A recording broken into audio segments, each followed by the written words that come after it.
வெண்ணிலவும் பொன்னி நதியும் கண்ணியின் துணையின்றி என்ன சுகம் இது படைக்கும் பெண்மையின் சுகம் அன்றி சந்தனமும் சங்கத்தமிழும் பொங்கிடும் வசந்தம் சிந்தி வரும் பொங்கும் அமுதம் தங்கிடும் குமுதம் கன்னி மகள் அருகில் இருந்தால் சுவைக்கும் கன்னி துணை இழந்தால் முழுதும் கசக்கும் பிழியினில் மொழியினில் நடையினில் உடையினில் அதிசய சுகம் தரும் வணங்கிவள் பிறப்பிதுதான்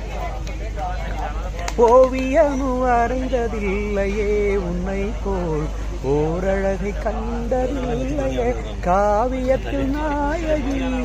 கற்பனையில் ஊர்வசி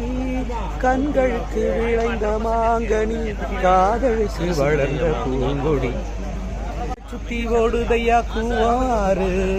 தொட்டாலும் கை மணக்கும் தொட்ட இடம் பூ மணக்கும் கூவமுன்னு பேரு சொன்னவங்க வாய் மணக்கும் கண்ணகி இங்கு வந்தா கண்ணடிக்கும் கூட்டமுங்க.